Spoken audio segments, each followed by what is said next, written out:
స్పష్టతతో కూడినటువంటి ప్రసంగం ఎవరైనా కానీ ఎక్స్పెక్ట్ చేస్తారు. కానీ ఈసారి కూడా గవర్నర్ ప్రసంగంలో ఏదన్నా ఈ ప్రాంత ప్రజలకి, ఈ రాష్ట్ర ప్రజలకి కొంత ఊరట కలిగించే అంశం ఉంటుందా అని ఎదురు చూసినటువంటి ప్రజలకి నిరాశే ఎదురైంది. ఏ ఒక్క అంశం కూడా స్పష్టత కనిపించలా. 6 హామీల ఊసే లేదు. ఏ విధంగా ఎప్పటి నుంచి హామీల్ని అమలుపరుస్తారో చర్చే లేదు. తనకి తనుగా పొగిడించుకోవటానికి, చంద్రబాబు నాయుడు గారి ప్రభుత్వాన్ని పొగిడించుకోవడానికి, వైఎస్ఆర్ కాంగ్రెస్ పార్టీ గత ప్రభుత్వం మీద నిందలు వేయడానికి మాత్రమే వారి ప్రసంగాన్ని ఉపయోగించుకున్నట్టుగా కనపడుతుంది. చంద్రబాబు నాయుడు గారు ప్రతిసారి పిట్టల కథలు చెప్తూ ప్రజల్ని పక్కదారి పట్టిస్తూ ఉంటాడు. ఈసారి ఇంకొక కొత్త పిట్టల కథ, పిట్టల దొరలాగా గవర్నర్ గారి ప్రసంగంలోనే చెప్పించినట్టుగా కనపడుతుంది. డబ్బున్నటువంటి వారిని 10% మనుషుల దగ్గర నుంచి, జనాభా దగ్గర నుంచి డబ్బును అడిగి తీసుకొని 20% పైగా ఉన్నటువంటి పేదవాళ్ళకి పంచి పేదవాడి తలసరి ఆదాయాన్ని 58 లక్షలకు పెంచుతానని పిట్టల దొర కథలు మాత్రం భలే చెప్పించాడు. ఇలాంటివన్నీ సత్యదూరం అని ప్రజలకు తెలుసు. ప్రజలు అసహ్యించుకుంటారనేటటువంటి కనీస అవగాహన కూడా లేకుండా వారికి ఉన్నటువంటి మీడియా ఛానల్స్ ద్వారా విపరీత ప్రచారం చేయించుకోవడానికి చంద్రబాబు నాయుడు గారు ప్రతిసారి చెప్తూనే ఉంటారు. విజనరీ అని చెప్పించుకుంటూ కూడా ఉంటారు. ప్రజల్ని ఎలా మోసం చేయాలనేటటువంటి విజన్ని గవర్నర్ గారి ప్రసంగం ద్వారా కూడా మరొకసారి చెప్పించారు. ఇవాళ ఇచ్చిన 6 హామీలు ఎలా అమలుపరచాలో ఒక స్పష్టమైనటువంటి ప్రణాళికే లేదు. 2020, 2047 గురించి మాట్లాడిస్తాడు. అంటే ఒక 25 సంవత్సరాల తర్వాత ఎలా ఉండబోతుందో దానికి సంబంధించిన విజన్ గురించి చెప్తారు. ఇవాళ రాష్ట్రంలో మిర్చి రైతు అల్లాడిపోతుంటే ఆ ధరలు పెంచడానికి తన దగ్గర ఏముందో చెప్పించలేడు. విద్యా వ్యవస్థ సర్వనాశనం అయిపోతుంటే కొడుకేమో ఇండియా పాకిస్తాన్ మ్యాచ్ చూడడానికి ఇంత కీలకమైనటువంటి బడ్జెట్ సమావేశాలు ఉన్నా కూడా, మంత్రివర్గ సమావేశం ఉన్నా కూడా సకల శాఖ మంత్రిగా ఉన్న లోకేష్ గారేమో దుబాయ్ ట్రిప్పులు కొట్టేస్తాడు. ఈ రాష్ట్రంలో విపరీతంగా ఆడబిడ్డల మీద అన్యాయం జరుగుతుంటే 30 లక్షల మంది కిడ్నాప్ అయ్యారు, వారిని తీసుకొస్తానన్నటువంటి డిప్యూటీ చీఫ్ మినిస్టర్ గారేమో తీర్థయాత్రలకి వారికి ఉన్నటువంటి ఆలోచనల్ని నెరవేర్చుకోవడానికి తిరుగుతూ ఉంటారు. పేరుకు మాత్రం 3 నాయకులు ఈ రాష్ట్రానికి, ఈ కూటమి ప్రభుత్వానికి. 3లో ఎవరికన్నా చిత్తశుద్ధి ఉందా అంటే ఒక్కరికి చిత్తశుద్ధి కనపడదు, ఒక్కరికి ప్రజలపై ప్రేమ కనపడదు, ఒక్కరికి పథకంపై బాధ్యత అనిపించదు. ఈ పిట్టల ద్వారా కథలు మాత్రం భలే చెప్తూ ఉంటారు. అసలు సాధ్యపడుతుందా? ఒక మనిషికి తలసరి ఆదాయం 58 లక్షలకి పెంచే ప్రభుత్వం వారి విధానాలు ఏదో చెప్పాలా లేదా? డబ్బున్న వాళ్ళ దగ్గర నుంచి డబ్బు తీసుకొని పేదవాళ్ళకి ఇచ్చేస్తామని సినిమా కబుర్లు చెప్పి తప్పించుకోవటమే ఈ పరిపాలన దక్షత అంటారా? దీనిలో నా ఎక్స్పీరియన్స్ ఉంది. ఒకసారి ఆలోచించుకోవాలి. ఇస్తానన్నటువంటి ఒక్క పథకాన్ని ప్రవేశపెట్టారా?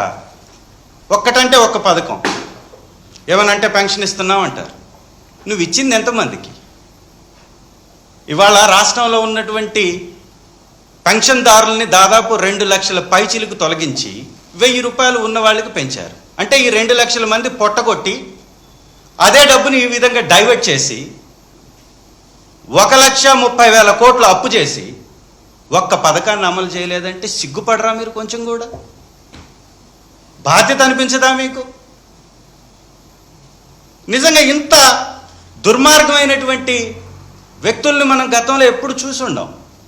బాధ్యతను మరచి ఏ హామీల ద్వారా గద్దెనెక్కారో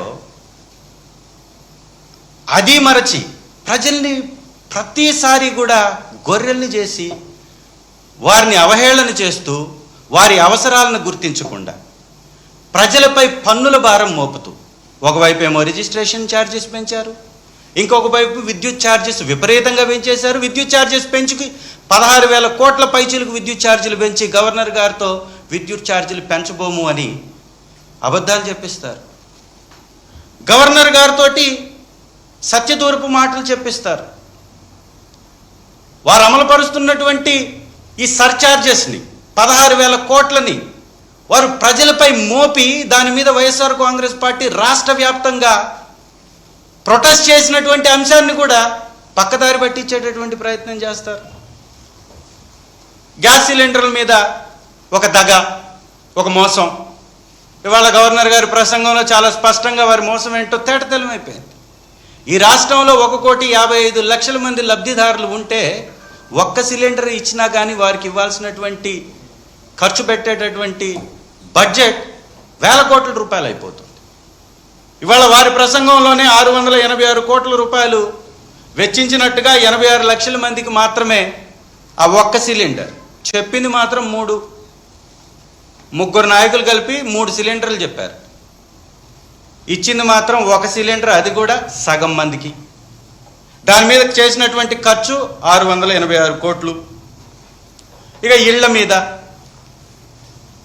జగనన్న గారి ప్రభుత్వంలో, వైఎస్ఆర్ కాంగ్రెస్ పార్టీ మా ప్రభుత్వంలో ఎలక్షన్స్కి ముందే 9,02,000 ఇళ్ల నిర్మాణాలు కంప్లీట్ అయిపోయాయి. 31 లక్షల ఇంటి పట్టాలు ఇచ్చాం. ఇవాళ వీటి మీద కూడా తప్పుడు ప్రచారం.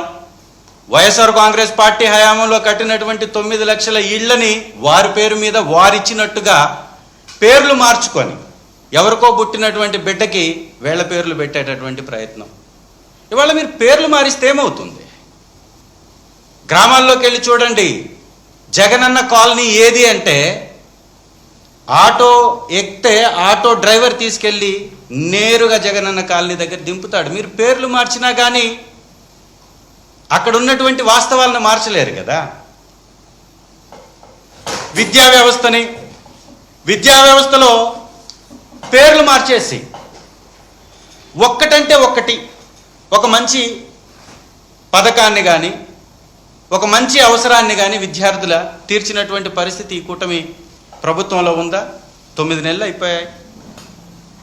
విద్యా వ్యవస్థకి మంత్రిగా ఉన్నటువంటి లోకేష్ గారు ఆ వ్యవస్థను పట్టించుకున్న పాపానే బోడు. సకల శాఖలు నిర్వహించాలనుకుంటాడు. ఏకంగా వాళ్ళ తండ్రి గారి శాఖను కూడా నిర్వహించడానికి సిద్ధంగా ఉన్నట్టు లీకులు ఇస్తూ ఉంటారు వారికి ఉన్నటువంటి మీడియా వారు. దీనిలో ఏం వెలగబెట్టారా అని చూస్తే విద్యా వ్యవస్థలో ఏమీ కనపడదు.